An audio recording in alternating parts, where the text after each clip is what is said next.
En Fase Experimental, con Laura Martínez Maestro y David Ruiz Izuriaga. Bienvenidos a En Fase Experimental, el podcast científico mensual de la Sociedad de Científicos Españoles en Reino Unido. Ya sabéis que nos podéis encontrar en iVoox, iTunes, YouTube, Spotify y por supuesto en la página web de CERU, que si no la conocéis es www.sruk.org.uk. También nos podéis seguir en Twitter con el hashtag EnFaseExperimental y no os olvidéis de nuestra cuenta de Instagram, muy activa, cada vez con más seguidores y que seguro que tú, Laura, eres una de ellas. ¿Qué tal estás? Hola David, pues muy bien, ya cogiendo ritmo en este nuevo curso y claro que sí, que soy seguidora de la cuenta también de Twitter y de Instagram y de Facebook, si os acordáis de esa red social. Y también soy usuaria de correo electrónico, así que si alguno de nuestros oyentes quiere mandarnos algo por correo electrónico, puede encontrarnos en radio@sruk.org.uk. Estamos abiertos a ideas que tengáis, temas que queráis conocer más a fondo, porque siempre os vamos a traer a los mejores invitados, como en este caso. ¿A quién hemos traído, Laura? Pues esta vez tenemos a un invitado, un tránsfuga de la academia a la industria. Un ingeniero que, bueno, pues ha trabajado en los dos mundos y nos va a poder dar un poquito su visión de cómo es el cambio y también, pues, las diferencias entre hacer investigación en el mundo académico y hacer investigación en el mundo industrial. Hablamos del doctor Rafa Leiva García, ingeniero de materiales en Ceres Power Limited. La verdad que va a ser una persona idónea para enseñarnos la diferencia entre lo que puede ser trabajar en la industria a lo que puede ser trabajar en la academia. Obviamente él nos contará su experiencia personal y seguramente veremos que a veces en varias de sus frases nos podamos sentir más representados y en otras igual no tanto, porque al final la experiencia ya no solo depende en qué sector trabajes, sino también de tu grupo de trabajo, supervisor, etc. Pero seguramente que va a ser una entrevista más que interesante, Laura. Ya nos preguntaremos qué tal nos ha parecido cuando acabemos con ella, como solemos hacer. Y seguro que para los oyentes no va a ser ninguna sorpresa lo que digamos. Seguro que no. Eso sí, empecemos un poco con estas comparaciones. Nosotros la verdad que de expertos, como sobre todo lo que hablamos, tenemos muy poco, pero sí que podemos dar unas pequeñas pinceladas sobre qué diferencias hay entre la investigación que se lleva a cabo tanto en el sector público como en el sector privado. Del sector público comentar que es muy famosa la precariedad que hay en la investigación, especialmente en el país del que venimos. Por ejemplo, en el último informe del Instituto Nacional de Estadística sobre innovación, pese a que arroja algunos datos positivos, como el aumento de la sinergia entre la investigación entre la inversión privada y la inversión pública, aún estamos muy lejos de la media que hay en la Unión Europea. España, dentro de los 28 países de la Unión Europea, España se coloca en el puesto 19 en volumen de inversión con respecto al PIB, algo que la verdad hay que mejorar claramente. Sí, en este aspecto estamos por debajo de la media en la tabla y es algo de lo que creo que todo el mundo ha escuchado alguna vez, algún investigador español quejarse de la precariedad de los puestos de trabajo, de lo difícil que es acceder a un puesto de trabajo fijo. También hay muchos problemas que no son solo debidos a la estabilidad laboral, sino a cómo se accede a los puestos de trabajo. Mucho enchufe, mucho amiguismo. No sabemos si más que en otros sitios, eso tendríamos que mirar las estadísticas, porque como ha dicho David, nosotros no somos expertos en muchas cosas, pero bueno, tenemos los teléfonos de los expertos y les vamos preguntando. Conseguimos, la verdad, que los expertos nos hablen. No sabemos cómo lo hacemos, pero conseguimos. Lo que sí me ha parecido muy interesante, leyendo un poco sobre este tema, es cómo el I+D se financia de manera muy diferente. Ya no solo las condiciones son diferentes, sino que se financia de manera muy diferente según sea el sector público o el sector privado el cual lo financie. podemos ver cómo la intensidad y la calidad difieren bastante de cuando es el sector público el que está financiando la investigación o el sector privado. Vemos como el sector público se encarga un poco más de financiar proyectos que están en fases muy tempranas de desarrollo, mientras que el sector privado sí que se interesa, obviamente, sí que tiene un poquito de lógica, la verdad, pero sí que se interesa mucho más por aquellos proyectos en los cuales ya se está en los últimos pasos de desarrollo. Sin embargo, David, y esto es una de los temas que hemos venido tratando desde que hemos empezado con el podcast nosotros, esto es un problema, que la empresa esté más centrada en aplicaciones más desarrolladas o más cercanas a aplicaciones industriales, porque están dejando todo el peso de la investigación básica a la universidad, que por otro lado la universidad sí que tiene una vocación de investigación básica, que no tiene que sacar un rendimiento económico, o ahora parece que sí. Una de las estrategias en investigación es atraer fondos privados a la investigación en universidad, lo cual nos lleva a que si tu investigación está más centrada en aplicaciones, vas a ser más competitivo para atraer este dinero de la empresa, mientras que si estás más centrado en ciencia básica, vas a atraer menos dinero. Con lo cual vamos a tener áreas de ciencia básica muy importantes para desarrollo de conocimiento que a lo mejor no se puede financiar.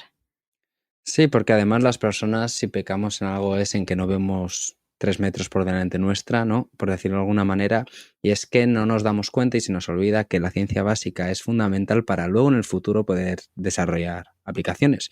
Y por tanto, estas tecnologías que tal vez pecan de no tener un gran grado de madurez, son fundamentales para que en el futuro, cuando ese grado de madurez haya cambiado y haya obviamente subido, tengamos la posibilidad de, viendo esos 3 metros por delante nuestra, poder observar y apreciar esas grandes aplicaciones que en el pasado no se llegaron ni a imaginar. Y pese a que estas tecnologías que ahora mismo tienen un bajo grado de madurez, pese a que hay una gran incertidumbre y riesgo asociado a este tipo de tecnologías, sí que esta mayor intensidad de apoyo a estos proyectos de investigación más relacionados con la ciencia básica es necesaria. Necesitamos que haya una mayor intensidad, no solo del sector público, sino también del sector privado, a la investigación relacionada a una mayor intensidad a las ayudas a la investigación más relacionada con la ciencia básica. Pese a que,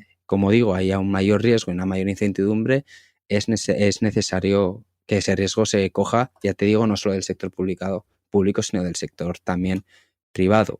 Por eso es también tan importante las colaboraciones de empresas con organismos públicos en los que se dé importancia, pues ya puede ser a investigación básica, a minorías que hagan investigación, como esta noticia que os traemos sobre el premio L'Oréal UNESCO de Mujeres en Investigación en Reino Unido e Irlanda, donde el 5 de agosto de 2021 pues, se dieron a conocer las finalistas de este año, y es que este año nos hace especial ilusión porque una de las finalistas es ni más ni menos que la doctora Carmen Sánchez Cañizares, que fue la presidenta de CERU durante el ejercicio de 2020 a 2021.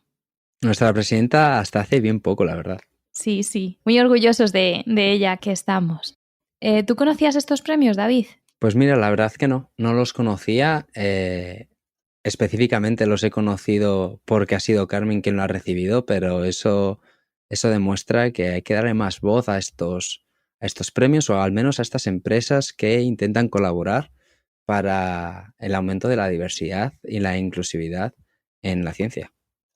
Yo la verdad es que sí que había oído de ellos, porque una de mis compañeras durante el doctorado pues estaba en alguna lista de distribución y le mandaron pues un correo para poder presentarse. Y me acuerdo que en el laboratorio nos reíamos un poco si te iban a dar de premio pues un año en champú o productos capilares, ¿no? Por ser la empresa esta. Sin embargo, luego nos pusimos a mirar un poquito y hacen una labor muy buena y llevan desde 1998 con esta colaboración entre L'Oréal y la UNESCO. En las bases de esta colaboración está que el mundo necesita de la ciencia y la ciencia necesita de una mayor inclusividad, incluyendo también a las mujeres. Tiene muchas ediciones a lo largo del mundo, es regional, entonces hay uno para Reino Unido, hay otro creo que para España, no sé si España está con la Unión Europea, pero vamos, que cada año hay diferentes premios. El premio consiste en 5 ayudas que se dan a 5 investigadores femeninos postdoctorales en las áreas de ciencias físicas, ingeniería, matemáticas y informática, ciencias de la vida y desarrollo sostenible. Estas becas consisten en unas ayudas de 15.000 libras, que es para hacer investigación en universidades de Reino Unido o Irlanda, en este caso, o en un instituto de investigación por 12 meses. Pues estas ayudas muestran el gran compromiso que hay desde determinadas empresas, o incluso no que hay, sino que puede haber, que puede ir en aumento desde el sector privado, el compromiso con la diversidad y la inclusión. Es triste que yo en mi caso por lo menos no conociera estos premios que muestran el talento también de sectores más minoritarios en la ciencia, que por desgracia siguen siendo minoritarios en la ciencia. Y es un pequeño halo de esperanza, sinceramente, un pequeño punto a favor de lo que puede suceder en el futuro, que es cómo cada vez se les puede dar más voz a estos sectores minoritarios y que dejen de ser minoritarios sin ninguna duda, al menos en la investigación. Además hay que destacar que aunque 15.000 libras no te vaya a solucionar la vida, así dicho de esta manera, puede ser una gran ayuda para gente que está en su etapa postdoctoral, porque te permite ser muchísimo más independiente del grupo de investigación en el que estés, dando un paso adelante para la estabilización de tu carrera, que en ese momento, pues en un investigador joven es muy, muy importante. Y además sabemos que es una estabilidad que escasea en el sector del que estamos hablando, como es la investigación científica. Sí, que puede ser otro motivo, que en lugar de dar dinero a unos proyectos de investigación, lo que estás haciendo es darle dinero a las personas para que ellos lo puedan gastar en un proyecto de investigación que ayude a su estabilidad laboral. Claro, porque si ya de por sí estamos hablando de cómo necesitamos a más mujeres en la ciencia, o al menos que las mujeres que estén en la ciencia tengan las mismas posibilidades que los hombres, el darles este pequeño extra en su independencia científica, en su independencia como investigadoras, puede ayudar muchísimo, no solo a ellas personalmente, sino a la visibilización del sector. A la vez, pues esto es algo de lo que supongo que hablaremos en la entrevista con Rafa, ahora cuando vayamos con él. Teníamos también este problema en que cómo retener, que esto parece que estamos evitando que se escapen, ¿no? Pero cómo hacer que la gente no se vaya de academia a industria, porque uno de los motivos por los que la gente deja el mundo académico es la precariedad. Claro. Por lo cual, de esta manera, si conseguimos una ciencia no solo más inclusiva, sino menos precaria, pues será más fácil retener a la gente, que es más fácil que se escape. Como hemos comentado antes, muchas veces, además con la liberalización de la ciencia, que no es una opinión, es un hecho, cada vez estamos evolucionando hacia un sector científico mucho más liberal, solo nos fijamos en esa financiación que viene del sector privado hacia la investigación como algo positivo, como algo de agradecer al sector privado, pero no nos damos cuenta de la importancia que tiene el sector público en la investigación, cómo es el sector público aquel que apuesta por esa ciencia básica fundamental para el futuro de la ciencia. Entonces, es una sinergia, al final, como hemos empezado hablando en esta sección, es una sinergia tanto el sector público necesita el sector privado como el sector privado necesita al sector público en términos de investigación científica. Así que yo creo que la mejor persona para ilustrarnos y para seguir debatiendo sobre este tema tan interesante es nuestro entrevistado, que para eso lo hemos traído. Igual le toca trabajar un poquito, ¿o qué?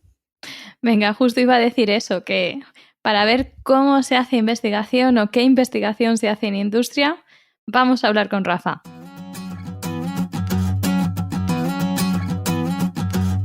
Estás escuchando En Fase Experimental, ciencia en español desde el Reino Unido.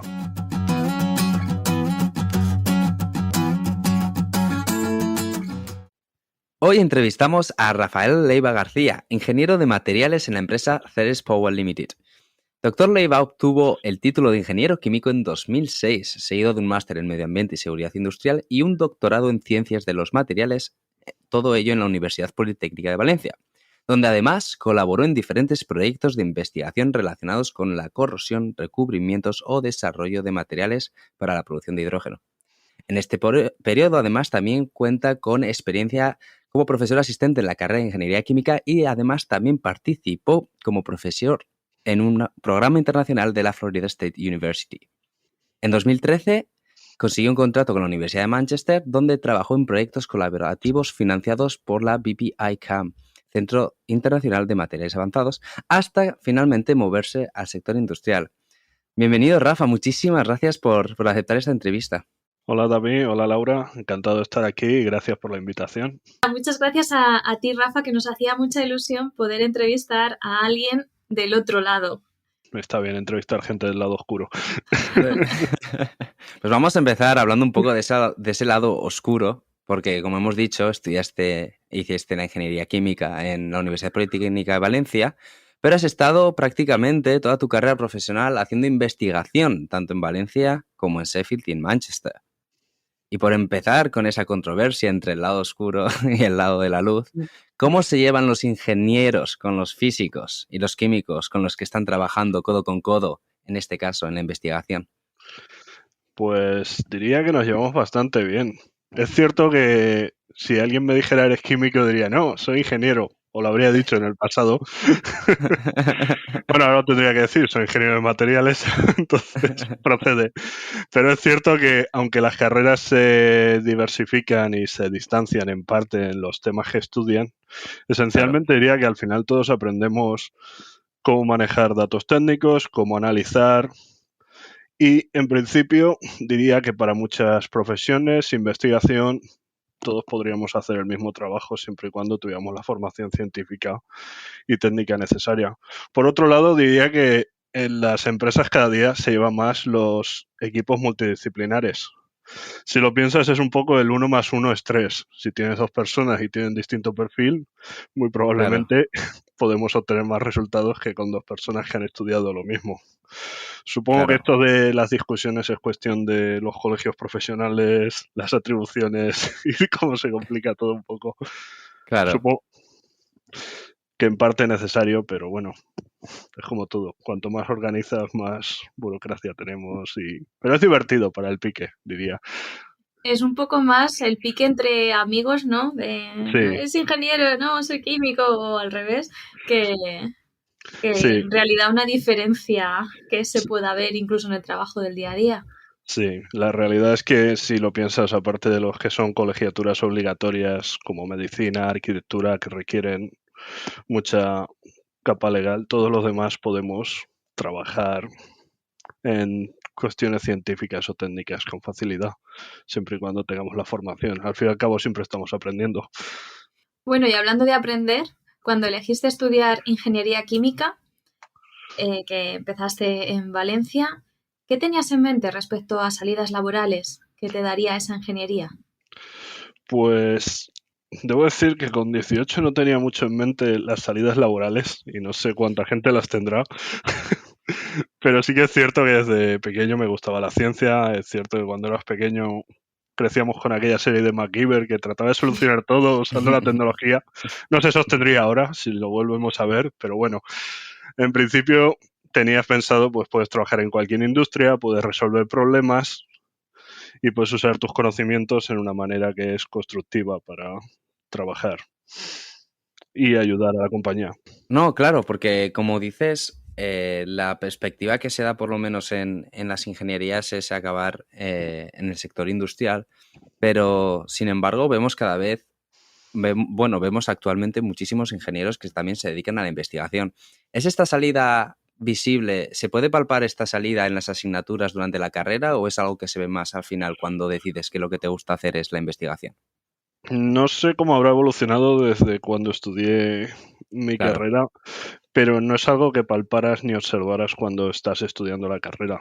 La primera aproximación que tuve a la investigación fue el proyecto final de carrera, que fue ya sobre corrosión, y es la primera vez que estuve en un laboratorio, más allá de las prácticas de laboratorio que teníamos que llevar a cabo, llevando Claro. un proyecto de investigación, analizando resultados, presentándolo y presentando un documento final donde pudieras tener todos los resultados para su evaluación. Creo que fue la primera vez que pensé que la investigación estaba bien.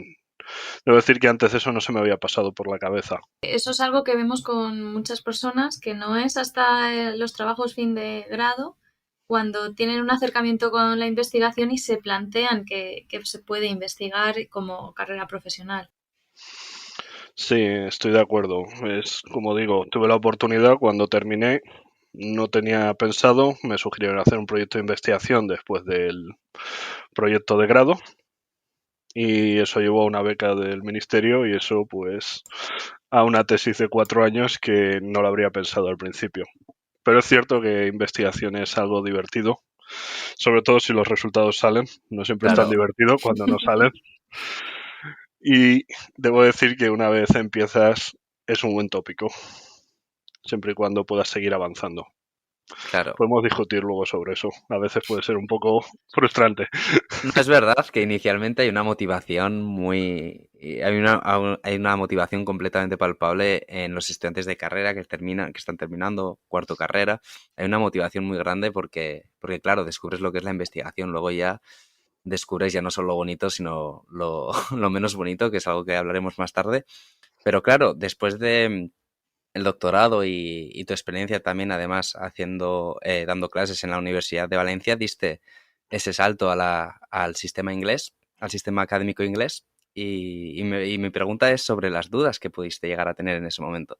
A ver, cualquier salto que haces, cualquier cambio, cualquier mejora o cualquier cambio que es grande, Claro, supone dudas o cuanto menos te planteas la primera de todas y creo que nos pasa a todo que es, ¿seré capaz? claro, ¿Rendiré? ¿Estaré al nivel? Curiosamente, y eso creo que también le debe pasar a casi todo el mundo, cuando llegas ves que en el fondo no es tan distinto. Pueden tener otros niveles, pueden tener acceso a otra tecnología, pueden tener acceso a equipos, pero en general la formación en España es bastante buena, puedes aprender y definitivamente te permite ser capaz de moverte en cualquier sector. Pero sí, cuando llegas en principio te dicen vas a trabajar para una compañía grande, vas a tener una colaboración inicialmente con el MIT, entonces luego empiezas a conocerlo, incluso el MIT no es tan distinto. Obviamente no, tiene más medios, tienen claro, más capacidades, tienen gente muy buena, pero no es tan distinto. Y es cierto que el cambio a la Universidad de Manchester fue importante, pero ya había conocido un poco el sistema inglés anteriormente y sinceramente Inglaterra es un país al que le tengo cariño, debo decir, claro. y en el cual hay muchas posibilidades de hacer cosas. Claro, no solo en referencia a los equipos que ya has mencionado, pero también a la cantidad de líneas de investigación que podemos observar en las universidades inglesas, ¿no? Que hay muchas porque la financiación pues es más fuerte que en España, ¿no? Sí, yo diría que son dos cosas, no solo es la financiación. Como sabéis, la ciencia en el mundo se escribe en inglés. Los Claro, artículos, las publicaciones, mucho de ello el sistema anglosajón ha conseguido tener bajo el coto mucha de la investigación gracias a que maneja el idioma en el que nos movemos en investigación. Y luego sí, la financiación es mucho más fuerte en Reino Unido, no solo por parte de las fundaciones, estados, sino también por parte de empresas. La colaboración entre empresas y, como sabéis, entre empresas y universidades en Reino Unido es mucho mayor que en España. sí. Sí, que en España es básicamente anecdótica, mientras que en Reino Unido, quien no, quien menos, al menos conoce a alguien que está trabajando con una empresa. Sí, es cierto. Por eso digo, no le echaría solo la culpa o no le pondría todo el peso de ello en España a las empresas. Quizá hace falta, no sé, un esfuerzo para encontrar el punto medio en el cual todos converjan y pueda llevarse a cabo este tipo de colaboración, de modo que se genere una cultura que permita prosperar, diría, crear una tendencia, por lo menos en los próximos 10, 15 años, 20, podría tener un modelo. Hay que ser optimista, la verdad. Claro. Pudiera ser un modelo similar al inglés en cuanto a la colaboración empresas y universidades. Ese sería un buen paso, supongo. Sí, es una simbiosis entre el sector privado y el sector público, ¿no? El sector público necesita al privado y el privado al público, normalmente en muchos ámbitos, pero en la ciencia claramente sucede, bueno, necesitamos de esta simbiosis, ¿no? Sí. Ahora hemos introducido un poco ahora lo que se suele conocer el lado oscuro, ¿no? El sector privado, trabajar como científico en el sector privado, y es la situación en la que te encuentras ahora, ¿no? ¿Nos puedes hablar un poquito en qué se basa tu día a día en esta empresa? Sí, cómo no. Hagamos una pequeña introducción hasta donde la propiedad intelectual me lo permite. La empresa es de pilas de combustible de óxido sólido. Como sabéis, Sí, las pilas de combustible son dispositivos que permiten transformar directamente la energía química a electricidad sin pasar por los ciclos de calor y con lo cual tiene mayor eficiencia. En este caso son pilas que trabajan a unos 600 grados, con lo cual principalmente se utilizan en aplicaciones estacionarias. Y a diferencia de las pilas de combustible de tipo PEM, que son de membrana, estas pueden trabajar con metano, hidrógeno o numerosos biogás, numerosos vale. combustibles. Ujú. Entonces, parte de mi trabajo, junto con varios, debo decir que la empresa es un spin-off del Imperial College, con lo cual cuenta con bastantes científicos en el departamento, Ujú. es estudiar la compatibilidad de los materiales con la tecnología actual, ver cuál es el ciclo de vida y cómo son los mecanismos de daño que pueden tener los sistemas, Claro. y también estudiar cómo podríamos mejorar los materiales o usar distintos materiales para los equipos. Así que el día a día, como en todos los sitios, unas cuantas reuniones, siempre, Claro. un poco de análisis de resultados y diseñar nuevos experimentos o para evaluar los materiales. Y has hablado de algo muy clave, además, en esta respuesta que nos has dado. Has hablado de la ciencia de los materiales. La has tocado de refilón y como pese a que estudiaste ingeniería química profesionalmente, has estado principalmente en la ciencia de los materiales en tu carrera profesional. ¿Nos podrías definir? Porque es la gran desconocida. Al final, siempre cuando empiezas una carrera y quieres ser científico, siempre están la física, biología y química ahí como las grandes opciones. Y la ciencia de los materiales, además, es algo que también vemos en Reino Unido. Es una gran desconocida. ¿Cómo la definirías? ¿Cómo definirías esta rama? No sé, en principio diría que todo lo que nos rodea son materiales. Materiales que tienen... No, Contexto. empezamos de manera simple. Pero estos materiales tienen que cumplir una función. Lo que determina que cumplan esa función son sus propiedades físicas, mecánicas y compatibilidad con los otros materiales del sistema en el que se encuentran. Claro, Con lo cual, entender cómo funcionan los materiales, cómo tienen que responder en distintas situaciones, es importante. Y realmente combina mucho de ingeniería química, no de ingeniería química en este caso, de química, claro. física, y tienes que entender tanto sus propiedades mecánicas como sus propiedades químicas para ver cómo lo vas a usar el material. Y como he dicho, desde el metal de los coches al plástico de nuestras pantallas a los chips de los ordenadores.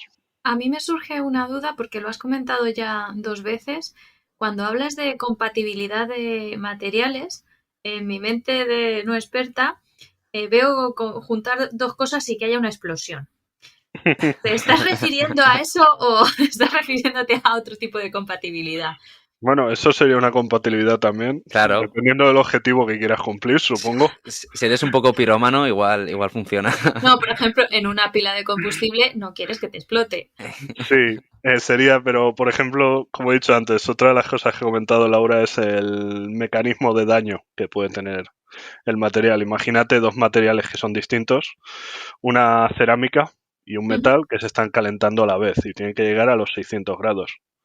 Las ujú. propiedades físicas son distintas. Pero la compatibilidad, por ejemplo, sería primero química. La cerámica no le va a hacer nada al metal y el metal no le va a hacer nada a la cerámica. Y por otro lado, también tienes que tener en cuenta que se expandan a velocidad similar, que sería compatibilidad térmica en el coeficiente de expansión. Eso sería un ejemplo de compatibilidad. Entonces tienes que combinar primero que los materiales cumplan la función que tienen que cumplir y que a su vez se lleven bien con todos los materiales que tienen alrededor, en todas las condiciones. En eso me refería un poco, lo de la compatibilidad. Y, y como ahora estudias más materiales, ¿no? Antes estudiabas corrosión. ¿Cómo Sí. de diferente es este área a la que tenías antes? A ver, en cierto modo es parecido, porque la pila es una pila de acero en los soportes, con lo cual aún tiene corrosión y esa corrosión es ligeramente distinta a la que estudiaba. La corrosión que estudiaba era en medio líquido y esta es corrosión por temperatura. Al calentar un material a 600 grados, generas un óxido en la superficie, lo oxidas. Pero luego ya no solo tengo que fijarme en eso, sino también en cómo cualquier factor externo puede afectar a ese material, no solo al metal, sino ahora también a las cerámicas, a los catalizadores dentro de las pilas, por ejemplo, que se contaminen por factores externos como humedad o cualquier cosa que introduzcas con el combustible. Entonces, digamos que el campo de materiales se limitaba, en mi caso, anteriormente a una serie de metales muy específicos y ahora se ha expandido a múltiples metales y a otros componentes que ya no son metálicos, con lo cual es una curva de aprendizaje, si quieres verlo así, los primeros meses. Que al final vemos como dentro de la ciencia de los materiales la situación influye mucho en el conocimiento, ¿no? Vemos como si te enfocas a un material específico y luego cambias tu ámbito y cambias a otros muchos materiales, las reglas del juego cambian, ¿no? Por decirlo de alguna manera. Sí, es un poco así. Ya no puedes pensar solo en una de las dimensiones o en una de las partes que pensabas que eran suficientes para lo que Claro. tenías que investigar, sino que tienes que ver varios aspectos.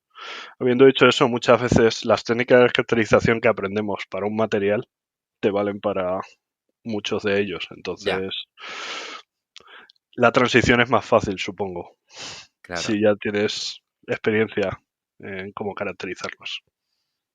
Y por hablar ahora de la transición que puede ser un poco más el gossip, vamos a hablar de la transición de academia a industria, porque nos has explicado muy bien cuál fue tu transición científica de un ámbito de la ciencia de los materiales a otro, pero ahora la que le interesa a tanta gente, cómo cambia la ciencia, no la ciencia, sino el hacer ciencia, cómo cambia cuando te mueves desde la academia a una posición en el sector industrial.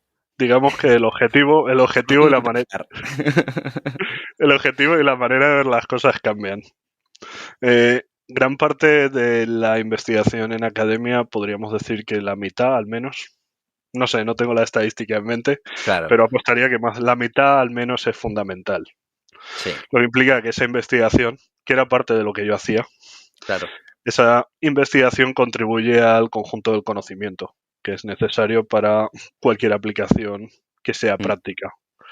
Sí. Y la otra mitad en universidades podría ser aplicaciones, tratar de descubrir patentes. Mientras que en la industria básicamente la situación que tenemos es que hay que desarrollar un producto. Y para desarrollar este producto en el fondo no se hace tan distinto a cómo sería en una universidad. Claro. En última instancia, tú tienes que leer, evaluar los problemas, hablar con gente y dependiendo de los recursos que tengas a mano, tratas de desarrollar tu tecnología y de caracterizarla. Claro, la diferencia es... Perdona, sí, dime, David. Nada, iba a decir simplemente que eso, el método científico al final sigue siendo el mismo. Sí, la aproximación al problema es la misma. Tú tienes un problema y un problema lo desglosas en cuál es el problema y cómo afrontar y desarrollar las soluciones, para lo cual tienes que llevar a cabo experimentación. Claro. La principal diferencia es que no hay que publicar. Es una diferencia importante. Considerable. No es que no hay que publicar, es que no debes publicar. El resultado es el producto o la patente. Bueno, no es que sea una diferencia muy grande, es que es justo lo contrario que lo que estamos acostumbrados. Sí.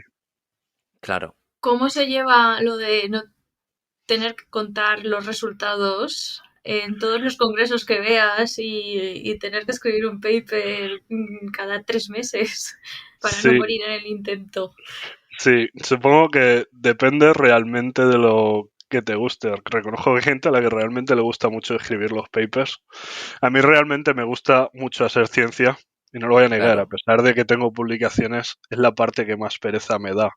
Tener Claro. los resultados, entender que están bien, presentarlos, es divertido. Problema de las publicaciones que veo es que otra vez volvemos a lo mismo, cómo evaluamos a la gente son las publicaciones. Como bien has dicho, Laura, publicar para no morir en el intento.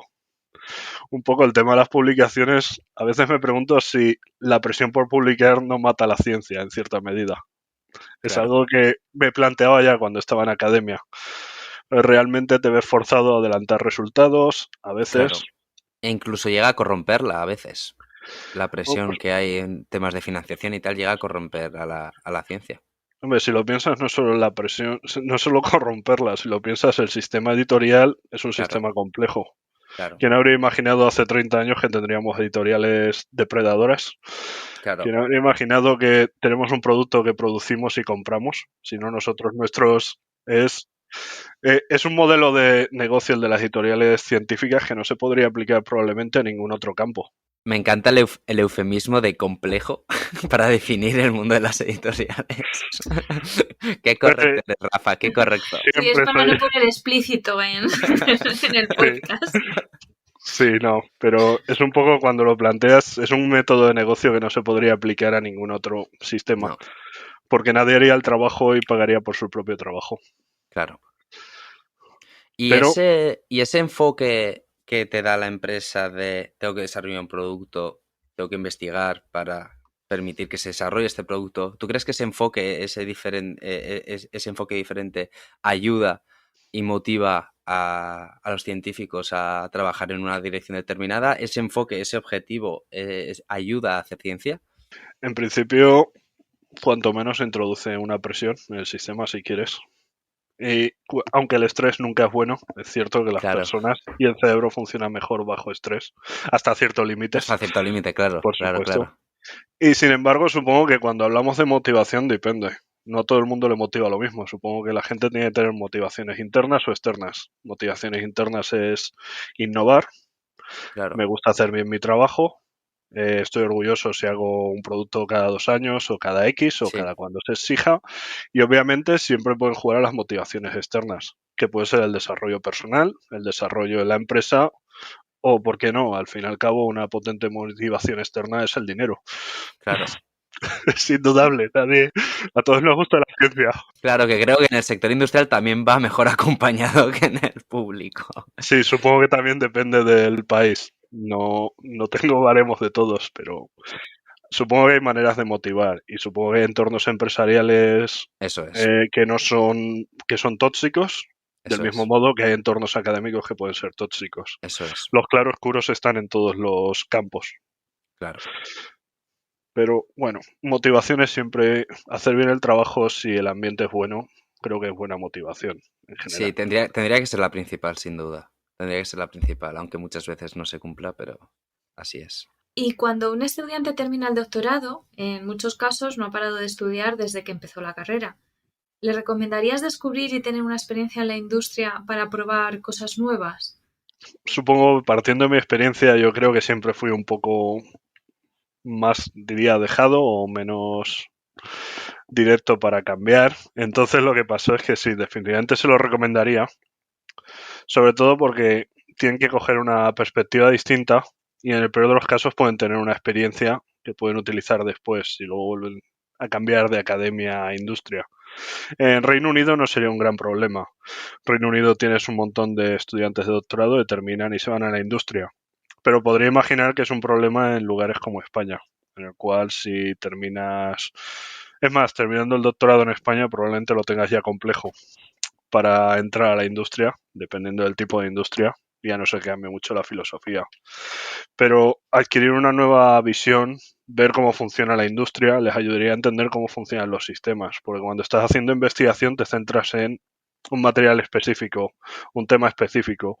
Es cuando ves cómo interactúa este tema específico con el conjunto cuando llegas a entender mejor por qué haces las cosas o por qué investigas en eso.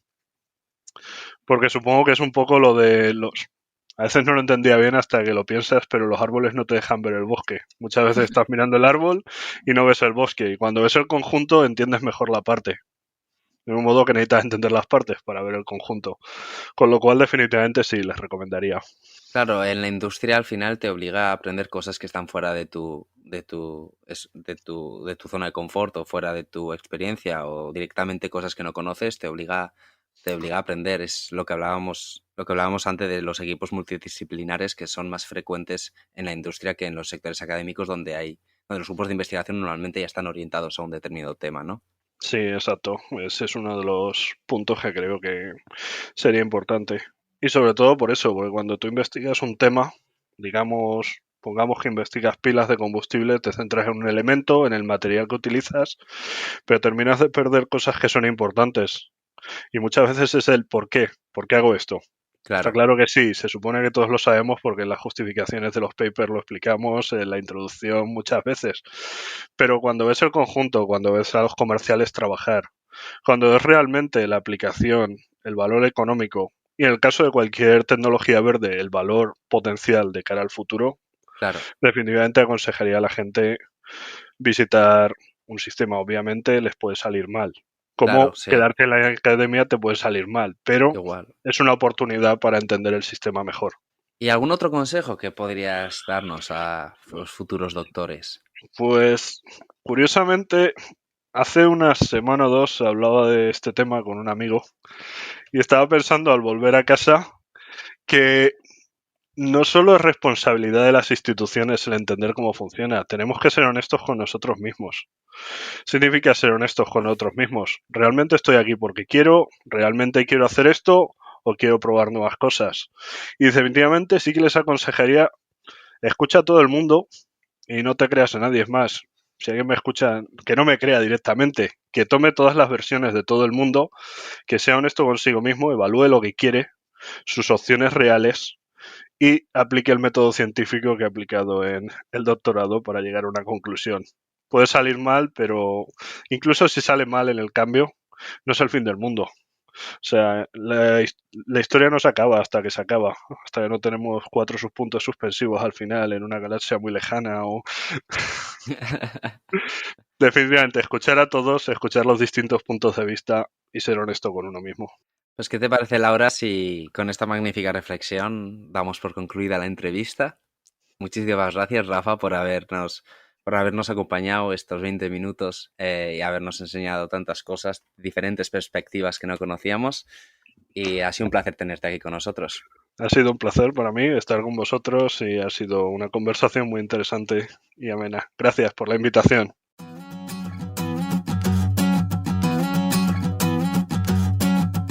En Fase Experimental, en tu plataforma de podcast favorita y en la web de la Sociedad de Científicos Españoles en el Reino Unido. Volvemos de la entrevista y en esta temporada ya sabes, David, que soy yo quien te pregunta a ti qué te ha parecido. Pues aunque seas tú la que me preguntes, yo voy a dar la misma respuesta, Laura. Y además que Rafa habla muy bien y la verdad que nos ha ilustrado bastante desde su experiencia, tanto en el sector público como en el sector industrial, de las diferencias en la investigación. Así que la entrevista, respondo, me ha gustado muchísimo. A mí no me preguntas, pero te lo digo yo, de todas maneras. A mí también me ha gustado un montón. Y entre las cosas que me ha gustado es cómo ha destacado que la experiencia en la industria no es solo... Bueno, que puede ser complementaria y además muy buena para alguien que incluso quiera volver a la academia. Que no son dos mundos completamente separados y opuestos y que pelean entre ellos, sino dos experiencias complementarias y que te pueden dar una visión del todo mucho más, pues, universal que la que tienes solo estando en uno de los dos sitios. Sí, nos ha mostrado cómo es un golpe de realidad al final, ¿no? No es un salto al vacío ni un salto de fe, sino que simplemente es tener más experiencia, conocer, obviamente la ciencia es universal, pero conocer una forma de hacer investigación algo diferente y que es una forma muy poco conocida porque hay mucha gente que no sale de la academia, que hace la carrera, máster, doctorado e incluso van encadenando postdocs. No es algo negativo, es diferente simplemente, pero sí que veo que la riqueza que nos ha mostrado Rafa puede ser muy positiva para cualquier científico. Así que para los estudiantes que nos escuchen, si nos escucha alguno, pues ya sabéis, la asignatura de prácticas en empresa o hacer un tipo de prácticas o tener experiencia industrial puede ser muy positivo y os puede también dar una idea de si os gusta la investigación con un enfoque diferente o si queréis salir corriendo y haceros pintores de frescos en techos de iglesias. Claro. No, sí, la verdad es que no hay que tener miedo a dar el salto sabiendo que, como digo, no es un salto de fe. Siempre se puede volver a la academia. Sí que igual es más complicado, sí que igual está la idea de que si te quedas toda la vida en la academia vas a tener más posibilidades de seguir escalando, de que saltar al sector privado puede ser un paso hacia atrás. Sí, siempre si quieres volver a la academia, pero al final el probar cosas nuevas nunca nos tiene que dar miedo, nunca tiene que ser desmerecedor de la investigación científica, así que Rafa es un ejemplo perfecto para pensar de esta manera. No, y también tener en cuenta que dependiendo de cómo haya sido esta transición, no tenemos que pensar en ella como una transición que no se va a poder hacer de un lado a otro. Una persona que trabaje en investigación en el mundo académico y trabaje luego en investigación en la industria, pues tiene una experiencia diferente de cómo trabajar que puede ser también muy enriquecedora de vuelta a la vida académica. Sí, claro, obviamente, si has pasado 50 años en academia, seguramente en la industria piensen que no vas a ser lo suficientemente flexible para aprender una manera diferente de trabajar y al revés. Otra experiencia enriquecedora de conocer el sector privado puede ser la multidisciplinariedad, algo que es mucho más frecuente, como nos ha explicado Rafa, o puede ser mucho más frecuente en el sector industrial que en la academia. Sí que es cierto que en la academia este aspecto va en aumento, esta característica cada vez es más frecuente en los diferentes departamentos o grupos de investigación de las universidades, pero sí que tiene cierta lógica que sea más predominante en el sector industrial, un sector en el que, debido a esa mayor aplicabilidad que tiene, pueda necesitar de diferentes áreas de conocimiento para llevar a cabo sus propósitos. Que nos pueden ayudar a resolver problemas. Así que también, ya sea por formación o por desarrollo de cómo ha sido tu carrera científica, trabajar en distintos ámbitos te puede hacer una persona mucho más global que pueda enfrentarse a los problemas desde muchas más perspectivas que las que ponga en tu título académico. Tienes toda la razón, Laura. Si algo se nos caracteriza o se nos tiene que caracterizar a los científicos es por el saber afrontar situaciones que no conocemos. Eso es la ciencia, es la investigación, ¿no? Descubrir cosas nuevas. Entonces, todo aquello que aporte en este ámbito, toda experiencia nueva que nos ayude a ser más proactivos ante las situaciones desconocidas, bienvenido sea. Y también creo que ya para ir terminando es muy importante, como ha dicho Rafa, que seamos honestos con nosotros mismos y honestos con cuál es el punto de nuestra carrera, qué es lo que estamos aportando a cierta situación, qué es lo que podemos sacar de esa situación y hacia dónde queremos o necesitamos ir. Sin duda, porque una de las consecuencias que tiene la precariedad en la investigación científica, principalmente en la academia, que es de donde salimos, porque obviamente terminamos nuestras carreras, másters y doctorados principalmente en la universidad, una de las características es, como he dicho eso, como hemos dicho anteriormente también, la precariedad. Y esta precariedad, este sentimiento de sentirte solo frente al abismo, nos tiene que animar a el preguntarnos y el cuestionarnos qué es lo que queremos hacer, el ser honestos con nosotros mismos, el no culpar simplemente a la situación de la ciencia, sino aceptarla, intentar obviamente luchar por mejorarla, pero aceptarla y vernos en qué situación nos encontramos y, como tú dices, ser honestos de decir qué es lo que queremos hacer, hacia dónde queremos ir y aceptar las condiciones en las que nos encontramos, porque la ciencia, la verdad, que es uno de los sectores que, independientemente de la situación económica del mundo en la que nos encontremos, siempre ha sido precaria. La verdad que nunca por lo menos en España, nunca ha sido un sector que sirva como marketing político, que es en lo de lo cual depende mucho la financiación pública, al menos. Así es, David. Nunca ha sido uno de los ámbitos con más estabilidad laboral y darle la espalda a esa realidad pues no nos ayuda y tenemos que ser pues conscientes de en qué sector nos estamos moviendo y honestos pues si queremos seguir en él o queremos dar el paso a un sector pues un poquito más estable o que desde fuera nosotros lo vemos un poquito más estable, porque a lo mejor preguntando a la gente que trabaja en el sector nos dice todo lo contrario.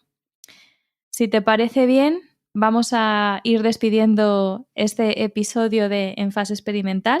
Me parece muy bien, Laura. La verdad que son dilemas que nos surgen a todos, tarde o temprano, a todos aquellos que hemos entrado en la carrera de investigación, y espero que, pensando en voz alta, que es un poco lo que hemos hecho tú y yo en este episodio, hayamos ayudado a que más gente, más científicos hagan esta pequeña reflexión y, tanto como ha terminado Rafa, como hemos terminado nosotros, seamos todos un poquito más honestos con nuestra situación actual y sobre lo que queremos hacer en la ciencia. Con esto, queridos oyentes, nos despedimos de vosotros, como siempre, dándole las gracias a nuestro genial técnico de sonido, Carlos, y a vosotros, hasta el próximo mes, que la ciencia os acompañe. En Fase Experimental. Cada mes en tu plataforma de podcast favorita.